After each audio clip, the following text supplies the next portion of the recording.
তো ভাই আমি তোমাদের যে পুকুর দেখেছিলাম আজকে আমি ওই পুকুরের জন্য আজকে খাদ্য দিতে যাব। এখান থেকে আমি খাদ্য করে নিচ্ছি ভাই তুলে, এইভাবেই ফটাফট সকল খাদ্য নিয়ে তুলে। তো ভাই আমি খাদ্য যদি তুলি তাহলে তোমরা দেখো আমি খাদ্য তুলি কম সেটাই বেশি। এখানে তোমরা কিন্তু দেখতেই পাচ্ছ কতগুলো ছিটেছে ভাই। এখন চলো তোমাদের নিয়ে যাও পুকুরের দৃশ্যে। তো ভাই এখানে এখনো খাবার দেয়নি, শুধুমাত্র আমরা এখানে দাঁড়িয়ে খাবার দেই কারণে এত আমার জ্বর হয়ে গেছে। এখন খাবার দেওয়া হচ্ছে ভাই, তোমরা দেখো এখনো খাবার দেয়নি, এই তো খাবার দিয়ে দিয়েছে ভাই। এখন দেখো ভাই কতগুলো মাছ অলরেডি এখানে চলে এসেছে। আলহামদুলিল্লাহ মাছ অনেক পরিমাণে বৃদ্ধি পেয়েছে ভাই। দেখতে পাচ্ছ কতগুলো মাছ ভাই, এখানের চেয়ে ওখানে বেশি মাছ ভাই। কতগুলো মাছ ভাই, কোনটা ছেড়ে কোনটা দেখাবো আমি এটাই বুঝতে পারতাছি না। এটা একটু কাছে দিয়েছে যাতে আমি ভিডিওতে তাড়াতাড়ি ওঠে।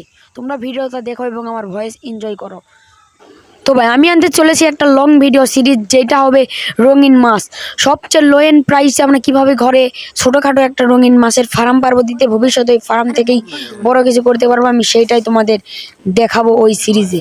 ওই সিরিজের টাইটেল আমি কমিউনিটি পোস্টে দিয়ে দিব, কিংবা একটা ভিডিও শুক্রবারে পোস্ট করে আমি দিয়ে দিব, মানে ফার্স্ট ভিডিও আসবে শুক্রবারে। তো ভাই এটা হচ্ছে মাচা। আমি তোমাদের বলেছিলাম এখানে ঘর বানাবে, কিন্তু ঘর বানাইনি, এখানে মাচা বানিয়েছে ভাই। এখান থেকে পুকুরের খুব ভালো একটা ভিউ দেখা যায়, তোমরা কিন্তু এখানে দেখতেই পাচ্ছ।